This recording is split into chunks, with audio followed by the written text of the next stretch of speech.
जीवन में ऐसा संत कोई मिल जाए जो हमारे मन को गोविंद के चरणों में लगा दे, ऐसा कोई संत। इसलिए जीवन में गुरु करना अनिवार्य है। आज यहाँ पर भी श्री सूत जी महाराज अपने गुरु की वंदना करते हैं। इनके गुरु कौन हैं? प्रातः स्मरणीय वंदनीय परम पूज्य श्री सुखदेव भगवान। यम प्रवजन्त मनुपेत मपेत कृत्यम द्वैपायनो बिरह का जुहाव पुत्रेति तन्मयतया तरवो विनेति दो तम सर्वभूत हृदयं मुनिमानतोस्मि। यम प्रवजन्त मनुपेत मपेत कृत्यम। सुखदेव जी महाराज का जीवन कैसा है? यम प्रवजन्त, जन्म लेते ही 12 वर्ष तक माता के गर्भ में रहे और 12 वर्ष के बाद जब जन्म लिए तो महाराज नार छेदन भी नहीं हुआ। नार को कमर में लपेटा और वन की तरफ भाग पड़े। ऐसे परम पूज्य प्रातः स्मरणीय परम पूज्य श्री सुखदेव भगवान। गुरुर्ब्रह्मा गुरुर्विष्णु गुरुर्देवो महेश्वरः गुरुर्साक्षात् परब्रह्म तस्मै श्री गुरुवे नमः। तो गुरु की वंदना की महाराज सुखदेव जी के जन्म की कथा सुनाई है इसी यम प्रवजंत मनुपेत मपेत कृत्यम श्लोक के ऊपर कि किस प्रकार से सुखदेव भगवान का अवतार हुआ, जन्म हुआ। गुरु वंदना की। गुरु वंदना के बाद में आज सूत जी महाराज सौन का अधिक 88,000 ऋषियों के प्रश्नों के उत्तर देते हैं। पहला प्रश्न हुआ है कि मानव के लिए परम धर्म क्या है? सा वै पुंसा परो धर्मो यतो भक्तिर् धोक्षजे अहेतुक्य प्रतिहता ययात्मा संप्रसीदति। मानव के लिए परम धर्म क्या है? तो सूत जी कहते हैं सौन का अधिक 88,000 ऋषियों से कि सौनक जी, मानव के लिए परम धर्म है भगवान श्री कृष्ण के चरणों से निष्काम प्रेम हो जाना। परमात्मा के चरणों से निष्काम प्रेम हो जाना, यही मनुष्य का सबसे बड़ा धर्म है। प्रेम की परिभाषा 2 प्रकार की बताई गई, एक है निष्काम प्रेम और दूसरा है साकाम। तो जो भगवान से निष्काम प्रेम करे वही परम धर्म है। हम मंदिर पूजा करने इसलिए ना जाएं कि हमारी नौकरी होगी कि नहीं, हम भागवत की कथा सुनने इसलिए ना जाएं कि विवाह होगा कि नहीं, पैसा होगा कि नहीं, संतान होगी कि नहीं। हम तो भागवत की कथा इसलिए सुने कि मुझे मेरा गोविंद प्राप्त हो जाए। हम मंदिर जाएं तो यही प्रार्थना करें कि मुझे गोविंद मिल जाए। निष्काम प्रेम भगवान से करें। संसार में क्या स्थिति है महाराज? भगवान से भी जो प्रेम करते हैं वो निष्काम नहीं है, साकाम रूपी प्रेम है। पहले तो प्रेम करते ही नहीं है। क्यों? क्योंकि अगर भगवान से प्रेम करेंगे तो समय देना पड़ेगा। तो जब संसार को समय दे रखा है तो समय बचा ही नहीं है कि भगवान को दे। 24 घंटे में कुछ क्षण भी यदि भगवान को देना पड़े तो महाराज बड़ा भार महसूस होता है, बड़ा भार महसूस होता है। और उसमें भी यदि कोई जरूरत पड़ती है तब भगवान के मंदिर में पहुंचते हैं 1 लोटा जल लेकर के, हैं? और जाकर के ठंडी के समय शिव जी के ऊपर चढ़ा दिया ठंडा ठंडा पानी और कहा भोले बाबा आज नौकरी के लिए जा रहे, बस आज नौकरी लग जाए, आज हमारे पति देव का ये काम हो जाए, आज मेरा बच्चा पास हो जाए। यानी कि अगर महीने 15 दिन में गए भी तो उसमें इतनी बड़ी लिस्ट लेकर के गए हुए। 2 अगरबत्ती जलाते हैं और उसमें लंबी लंबी लिस्ट। 2 मिनट का भी समय भगवान के लिए कभी नहीं दिया। भगवान से भी प्रेम है तो साकाम है, यानी कि उसमें कामना छुपी हुई है। हम संसार में भी तो यही स्थिति है, हम किसी से प्रेम निष्काम करते ही नहीं। संसार की भी यही स्थिति है। पत्नी पति को प्रेम करे तो स्वार्थ के लिए, कामना के लिए, पति पत्नी को प्रेम करे तो कामना के लिए, स्वार्थ के लिए। अगर रोटी ना बनी मिले तो शाम को पति देवता के तेवर देखो, फिर हम सुबह से दिन भर थके माने चले आ रहे, तुमने रोटी भी नहीं बनाई। कितना, क्यों? कामना है ना। विवाह तो इसीलिए क्या कि पत्नी से सुख मिले, पत्नी ने भी इसीलिए विवाह किया कि पति से सुख मिले। प्रेमी प्रेमिका को प्रेम करती है तो स्वार्थ के लिए। अगर मोबाइल रिचार्ज ना करे तो एक छोड़ा दूसरा पकड़ लिए, हैं? आजकल तो यही चल रहा है, जो रिचार्ज करा दे। हर जगह स्वार्थ। पिता पुत्र को प्रेम करता है स्वार्थ के लिए, पुत्र पिता को प्रेम करता है स्वार्थ के लिए। पिता माता भी यही सोचते हैं पुत्र जब बड़ा हो जाएगा तो का सहारा बनेगा, यही सोच करके पुत्र को जन्म देता है महाराज। अगर स्वार्थ ना हो तो किसी को पुत्र नहीं चाहिए, बेटा नहीं चाहिए, बेटी नहीं चाहिए। स्वार्थ ही है जो हमको एक दूसरे से जोड़े हुए है। जिस दिन स्वार्थ खत्म हो जाए, संसार से मन छूट करके गोविंद में लग जाएगा। परंतु बड़ी विचित्र मान, गोविंद से भी प्रेम है तो स्वार्थ। निष्कपट प्रेम होना चाहिए भगवान से, कोई कामना नहीं। निष्काम प्रेम भगवान को भी आपका दास बना देता है महाराज। भगवान भी प्रकट हो जाते हैं आपके निस्वार्थ प्रेम में। स्वार्थ अच्छी बात नहीं है कि स्वार्थ हो तभी प्रेम किया जाए, कोई हमारे लिए कुछ करे तभी हम उससे प्रेम करें, ये अच्छी बात नहीं। प्रेम तो सच्चा वो है कि वो मुझे चाहे ना चाहे, मैं फिर भी उसको चाहूंगा। कि हमने तुमको दिल दिया था आजमाने के लिए, तुमको दिल दिया आजमाने के लिए। हमने तुमको दिल दिया था आजमाने के लिए। हमने तुमको दिल दिया था आजमाने के लिए। हाथ भरता हो कलेजा, हाथ भरता हो कलेजा, दिल लगाने के तुमको दिल दिया आजमाने के लिए। तुमको दिल दिया आजमाने के लिए। जाना हो तो जाइए, मुड़ मुड़ कर मत देखिए। जाना हो तो जाइए, मुड़ मुड़ कर ना देखिए। उम्र भर देखेंगे रास्ता, उम्र भर देखेंगे रास्ता, आपके आने उम्र भर देखेंगे रास्ता, तेरे आने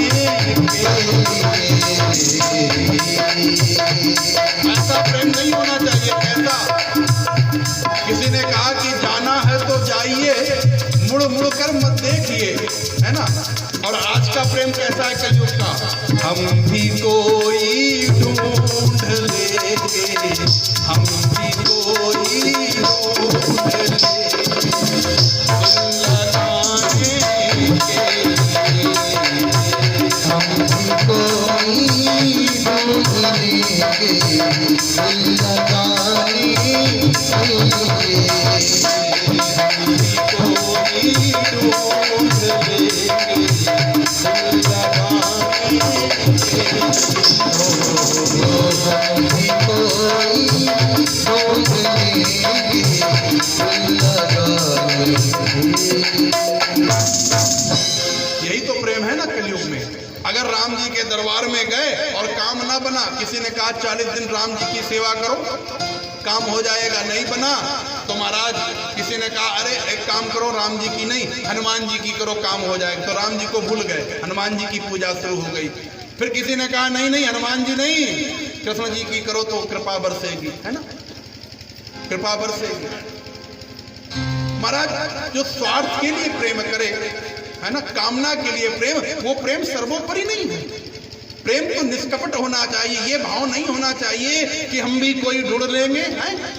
प्रेम तो ऐसा है कि तुम प्रेम करो ना करो, मैं तुम्हारा जीवन पर्यंत इंतजार करूंगा, एक ना एक दिन तो तुम्हें मेरे दर्द का इजहार होगा ही, खबर मिलेगी।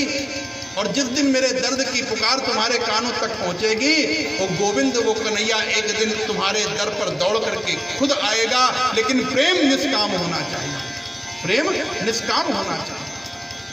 प्रेम की सच्ची मूर्ति है श्री राधा रानी। अगर संसार में किसी ने सच्चा प्रेम किया है भगवान से, वो श्री राधा रानी ने, किशोरी जी ने किया है। इसीलिए लोग रुक्मिणी कृष्ण नहीं कहते, क्या कहते हैं? राधे कृष्ण। कोई राम सीता नहीं कहता, वो सीता राम कहता। क्यों? ये सच्चे प्रेम की मूर्ति है महाराज, जिन्होंने अपने जीवन का परित्याग ही भगवान के चरणों में कर दिया निस्वार्थ भाव से। एक बार श्री किशोरी जी और राधा रानी एक ही हैं, तो राधा रानी और भगवान के प्रेम के विषय में सभी जानते हैं महाराज। एक बार भगवान अपने द्वारकापुरी में माता रुक्मिणी के साथ में एक ही पलंग पर विश्राम कर रहे थे, सो रहे थे। तो द्वारकाधीश ने करवट ली, है ना, करवट लेते हैं रात्रि में सोते समय ना, करवट ली। और जैसे ही करवट ली तो मुख से निकला राधे। जैसे मुंह से निकला राधे, तो रुक्मिणी जी ने सुना कि ये राधे कौन है। अब आप विचार करो, रात्रि में जिसकी पत्नी बगल में लेटी हो और उसका पति किसी दूसरी स्त्री का नाम ले, क्या स्थिति होगी उस समय? आज की कली बिस्तर पे उठा करके बैठा देती और रात भर पूछती कि पहले बताओ वो है कौन, है ना, नहीं तो सुबह की छुट्टी। परंतु रुक्मिणी जी बड़ी ही सुंदर विचारों वाली, रुक्मिणी जी स्नान आदि कर भगवान को जगाया और चरणों के पास बैठ गई और कहा, प्रभु एक बात पूछें? उनका बिल्कुल देवी पूछो, बस आप इतना बता दो कि राधे कौन है। भगवान ने कहा, देवी कभी समय आएगा तो बता देंगे। एक दिन भगवान द्वारका में विराजमान, आज भगवान के पेट में बड़ी जोर से दर्द उठी है महाराज, बड़ी जोरों से भगवान के पेट में, द्वारकाधीश के पेट में दर्द होना शुरू हो गई। अब जितनी भी 16,108 रानी पटरानी हैं महाराज, कोई चूरन लेके आ रहा, कोई चटनी लेकर के आ रहा, जितनी दवा होती उतना ही भगवान का पेट दर्द और बढ़ता जाता। जितनी दवा होती उतना ही पेट का दर्द बढ़ रहा है। तभी नारद जी आए, नारद जी ने आकर के पूछा, द्वारकाधीश क्या बात है, आपके पेट का दर्द ठीक नहीं हो रहा है? कैसे ठीक होगा, कोई उपाय तो है? द्वारकाधीश ने कहा, कन्हैया ने कहा, नारद जी यदि कोई भक्त अपने चरणों तक ला करके चरणामृत ला करके हमें पिला दे तो पेट का दर्द ठीक हो जाएगा। नारद जी ने कहा, तो इसमें कौन सी बड़ी बात है, ये 16,108 रानियां आपकी सब भक्त ही तो हैं, तो यही अपने अपने चरणों तक पिला दें, पेट का दर्द ठीक हो जाए। रुक्मिणी आदि नारियां जितनी खड़ी ही कहा, नारद क्या कहते हो, पागल हो गए हो क्या, तुम्हारी बुद्धि सटिया गई है? हम अपने पति को, अपने द्वारकाधीश स्वामी को अपने पैरों का, अपने चरणों तक पिलाएंगे तो करोड़ों जन्मों तक नरक भोगना पड़ेगा। कैसी बात कर दी तुमने? परंतु ये बात पहुंच गई श्री किशोरी जी के कानों में, किशोरी जी के कानों में, राधा रानी के कानों में बात पहुंची। जैसे ही आज किशोरी जी को पता चला कि आज मेरे कन्हैया के, मेरे लाला के, मेरे प्रियतम के पेट में दर्द हो रहा है, और उसका पेट का दर्द तभी ठीक होगा जब कोई भक्त चरणों तक पिला देगा।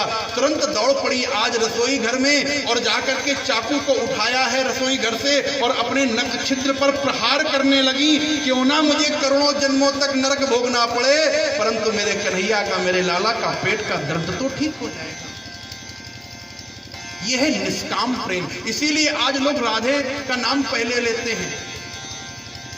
राधे तू बड़ भागनी, कौन तपस्या कीन, तीन लोक तारण तरण सो तेरे यादी। आज इसीलिए आप वृंदावन जाओगे तो कोई कृष्ण कहता नहीं मिलेगा, वो राधे राधे जपता मिलेगा। क्यों? क्योंकि निष्काम प्रेम की मूर्ति है श्री राधा। निष्काम प्रेम भगवान को भी आपका ही बना देता है। इतना ही नहीं, मैं तो यहां तक कहता हूं भगवान स्वयं दास बन करके आ जाते हैं अगर आपका प्रेम निस्वार्थ है।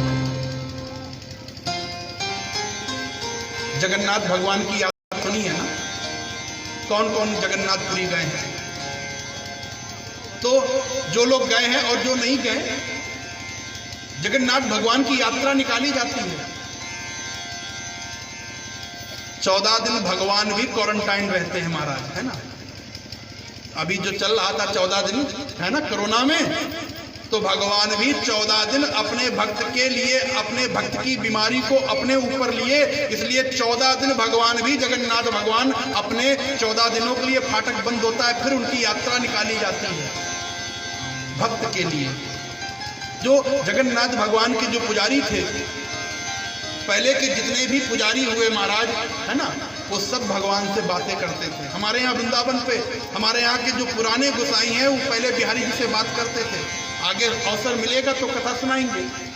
जगन्नाथ भगवान की भी यही कृपा है। उनके जो पुजारी जी थे वो बड़ी सेवा करते थे, अपने ठाकुर की सेवा किसी से नहीं कराते थे जगन्नाथ भगवान की। एक दिन बीमार पड़ गए, बीमारी में भी भगवान की सेवा कर रहे, लेकिन बीमारी अधिक बढ़ती गई। ये स्थिति हो गई कि अब बिस्तर पे ही महाराज लैट्रिन बाथरूम तक होने लगी, बहुत स्थिति नाजुक हो गई। अब बड़ा कष्ट होने लगा कि जगन्नाथ भगवान की पूजा कैसे हो, सेवा कैसे हो, है ना? परंतु फिर भी प्रयास करते। ये कष्ट जगन्नाथ भगवान को देखा नहीं गया। अब ये ऐसे थे कि अपनी सेवा के लिए किसी को रखना भी पाप समझते थे। कई लोगों ने कहा महाराज कोई अपने पास में नौकर रख लो, कोई सेवक रख लो जो आपकी सेवा करे। कहा ना, मैं अपनी सेवा इस जन्म में कभी किसी से नहीं कराऊंगा। क्यों? मैं ही सेवक हूं, मैं स्वयं जन्म लेकर के आया हूं सेवा करने के लिए, मैं दूसरे से सेवा कराऊं? तो अपनी सेवा किसी से नहीं कराते थे। तो जगन्नाथ भगवान ही 15-16 वर्ष के बालक बन करके आए। लोगों का बड़ा प्रयास रहा, तो अब लोगों के कहने से फिर बालक को रख लिया गया। अब जगन्नाथ भगवान सेवा कर रहे हैं और पुजारी जी महाराज सेवा करा रहे हैं। धीरे धीरे धीरे जगन्नाथ भगवान की सेवा से ठीक होने लगे। थोड़ा इनको लगने लगा ये कोई बालक नहीं है। क्यों? इतनी वार्तालाप होती थी, इतना इनका प्रेम अगाध था कि इनको जगन्नाथ भगवान की वो छवि नजर आती थी। एक दिन पूछ ही बैठे कि आप सत्य सत्य बताओ कि कौन हो, और इतने निस्वार्थ भाव से मेरी सेवा आप क्यों कर रहे हो? मुझे तो आप लगता है कि साक्षात मेरे जगन्नाथ भगवान हो। जब ऐसी बात कही तो जगन्नाथ भगवान प्रकट हो गए और कहा कि मुझे तुम्हारा ये दुख देखा नहीं गया, इसलिए मैं तुम्हारी सेवा के लिए आ गया। बड़ा कष्ट हुआ महाराज, ये मेरा जीवन कितना बेकार है कि आपसे मुझे सेवा करानी पड़ रही है आज। और प्रभु एक बात बताओ, आप तो परमात्मा हो, सेवा करने की क्या जरूरत थी? आप चाहते तो मेरा ये कष्ट समाप्ति ही कर देते, आप ये कष्ट समाप्ति ही कर देते। तो जगन्नाथ भगवान कहते हैं महाराज, मैं किसी का प्रारब्ध नहीं काट सकता हूं, है ना? प्रारब्ध तो अपना ही भोगना पड़ेगा। जो जिसने कर्म किया है वो उसको कर्म भोगना ही पड़ेगा। भगवान राम अवतार में आए हैं सिर्फ यही बताने के लिए कि जो जैसा करता है इस धरती पर उसको उसका भोग भोगना ही पड़ता है। तो जगन्नाथ भगवान ने कहा, मैं तुम्हारा प्रारब्ध नहीं काट सकता हूं, लेकिन तुम्हारा दुख भी नहीं देख सकता हूं, इसलिए मैं स्वयं बालक बन करके तुम्हारी सेवा के लिए आया। तो भगवान आपका दुख कभी देख ही नहीं सकते हैं, बस प्रेम सच्चा होना चाहिए। तो निष्कपट प्रेम, निस्वार्थ प्रेम भगवान को भी आपका बना देता है। इसलिए परम धर्म है भगवान से निस्वार्थ प्रेम हो जाना, साकाम प्रेम नहीं। दूसरी बात, मंदिर में जब हम जाते हैं, कोई कहता राम जी बड़े, कोई कहता कृष्ण जी बड़े, कोई कहता हनुमान जी बड़े। तो महाराज बड़ी सुंदर बात कही यहाँ पर कि निंदा कभी किसी की मत करो, निष्ठा सदैव एक में रखो। हम राम जी के मंदिर में गए हैं, उनको भी प्रणाम करो। दुर्गा जी के मंदिर में गए, उनको भी प्रणाम करो। हनुमान जी के मंदिर में गए, उनको भी प्रणाम करो। सभी में प्रणाम करो, परंतु निष्ठा सिर्फ अपने ही इष्ट पर रखो, गोविंद पर रखो। एको ब्रह्म द्वितीयो नास्ति। बड़ी समझने की बात। एक वृक्ष होता है, उस वृक्ष में सैकड़ों टहनियां होती हैं, डालियां होती हैं, और करोड़ों फूल आते हैं, करोड़ों पत्ते भी होते हैं, उसमें लाखों फल भी लगते हैं, परंतु जड़ उसकी एक ही होती है।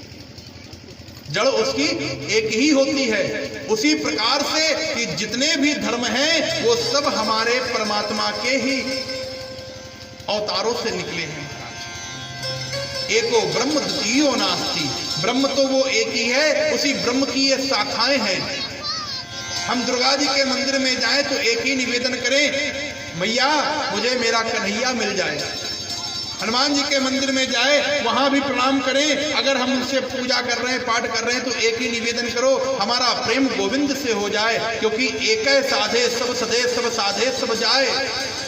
अनन्यास्यन्तन्तो माम ये जना परुपासते तेषां नित्याभियुक्तानां योगक्षेमं वहाम्यहम्। भगवान गीता में कहते हैं कि तू समस्त धर्म को छोड़ करके मेरी शरण में आ जा, मैं तुझे अभय प्रदान कर दूंगा। तो एक ही तो है हमारा, वो है गोविंद, वो है परमात्मा। तो निंदा कभी किसी की मत करो, निष्ठा सदैव एक में रखो, अपने गोविंद में रखो, अपने धर्म पे रखो। अपने धर्म पर जिसको विश्वास है उसी का कल्याण होगा। ये नहीं कि आज उस धर्म में चले गए, कल उस धर्म में चले गए। धर्म एक ही होता है, एक ही धर्म को पकड़ के रखो, एक ही इष्ट को, है ना। पता चला किसी ने कहा कोई काम नहीं बना तो दुर्गा जी की पूजा। एक भक्त जो था एक दिन अपनी पत्नी को लेकर के मेला घूमने गया। एक व्यक्ति कोई अपनी पत्नी को लेकर के मेला घूमने गया। राम जी की बड़ी पूजा करता था, है ना, सुबह शाम सीताराम जी की बड़ी पूजा करता। एक दिन मेला देखने गया तो मंदिर में दर्शन करने पहुंचा तो राम दरबार लगा हुआ था। अब दरबार में गया, राम जी की पूजा करने के मन में भाव लेकर के जाकर के पूजा करने लगा। भीड़ बहुत थी, उसी भीड़ में, उसी मेले में श्रीमती जी गुम हो गई, है ना। श्रीमती जी गुम हो गई।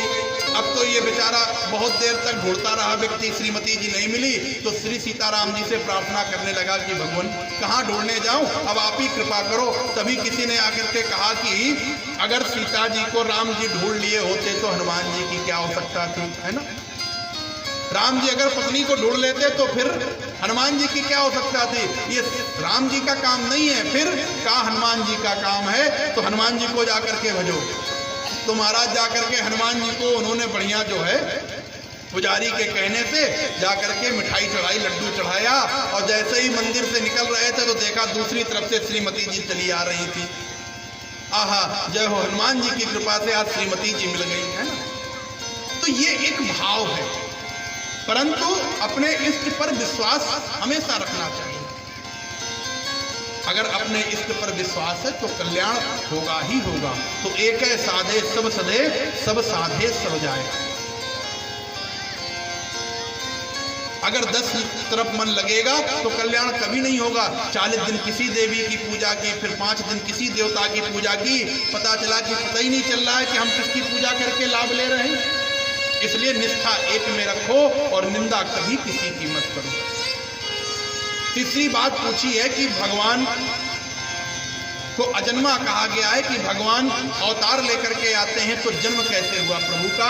तो भगवान का कभी जन्म नहीं होता है। भगवान तो जब जब इस धराधाम पर, इस पृथ्वी पर अत्याचार होता है, ब्राह्मणों पर अत्याचार होता है, गौ पर अत्याचार होता है, संतों पर अत्याचार होता है, तो भगवान अपने भक्तों के कल्याण के लिए अवतार लेकर के आते हैं। बाबा तुलसीदास जी लिखते हैं कि जब जब होय धर्म की हानि, जब जब होय धर्म की हानि, जब जब होय धर्म की हानि, जब जब होय धर्म की हानि, बाढ़े असुर अधम अभिमान, बाढ़े असुर अधम अभिमानी, तब तब धरी प्रभु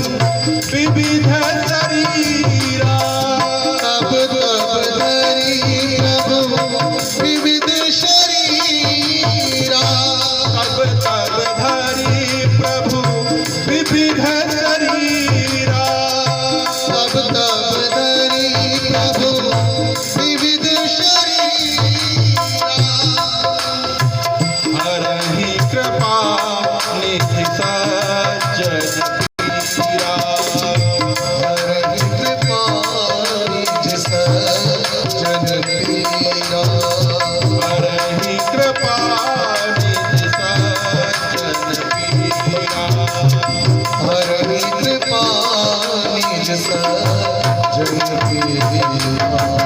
जब जब होए धर्म की हानि, जब इस धरती पर धर्म की हानि होने लगती, अत्याचार होने लगता, पापाचार होने लगता है, तब भगवान अवतार लेकर के आते हैं। भगवान के अवतारों में भगवान के श्रेष्ठ अवतार हुए हैं 24 भगवान के अवतार हुए हैं। 24 अवतारों का चिंतन करते हैं। भगवान का पहला अवतार हुआ है सनक, सनंदन, सनातन और सनत कुमार। ये 4 ऋषि बालक हुए, ब्रह्मा जी के पुत्र के रूप में अवतार लेकर के आए। ये वही सनक, सनंदन, सनातन है जो नारद जी को बद्री धाम पर कथा सुना रहे थे। ये भगवान का प्रथम अवतार हुआ। दूसरा अवतार भगवान का हुआ है 12 अवतार। 12 अवतार भगवान पृथ्वी की स्थापना करने के लिए 12 रूप लेकर के आए हैं। तीसरा भगवान का अवतार हुआ है संत नारद के रूप में। ये नारद जी भी भगवान के अंशा अवतार है। चौथा भगवान का अवतार हुआ है नर और नारायण का। पांचवा भगवान का अवतार हुआ है जो ज्ञान के रूप में आए हैं, कपिल मुनि। कपिल जी का 5वां अवतार हुआ है। 6वां अवतार हुआ है दत्तात्रेय मुनि का, माता अनसुईया के गर्भ से, है ना। ब्रह्मा, विष्णु और महेश तीनों ही अंश लेकर के और भगवान नारायण के स्वरूप में दत्तात्रेय भगवान आए हैं। 7वां अवतार भगवान का हुआ है यज्ञ देव का, यज्ञ भगवान का, जो यज्ञ में आहुति हम देते हैं ना, तो यज्ञ देव का अवतार हुआ है। यज्ञ भगवान का ही अवतार स्वरूप है। 8वां अवतार हुआ है ऋषभ देव जी महाराज का। 9वां अवतार हुआ है पृथु अवतार। 10वां अवतार भगवान का हुआ है मत्स्य अवतार, यानी कि भगवान रूप में आए हैं संतों की रक्षा करने के लिए। समुद्र में नाव बहती जा रही थी तो मछली का रूप लेकर के आए उनके कल्याण के लिए।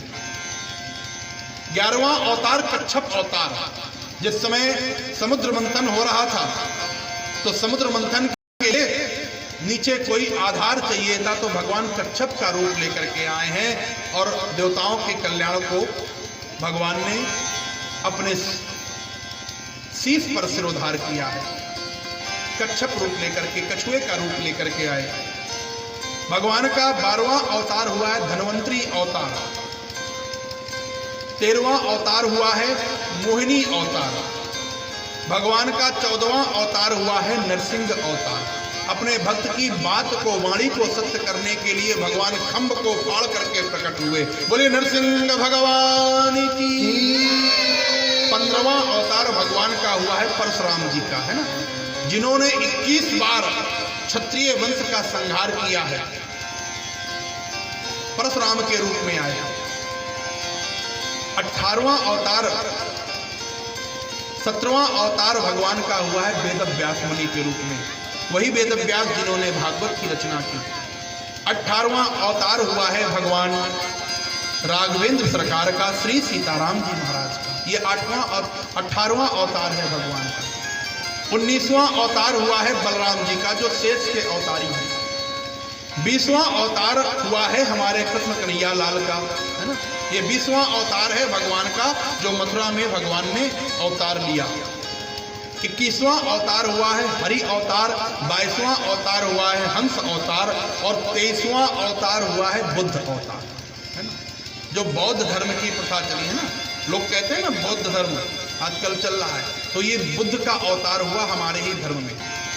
अलग कोई धर्म नहीं है, ध्यान रखना।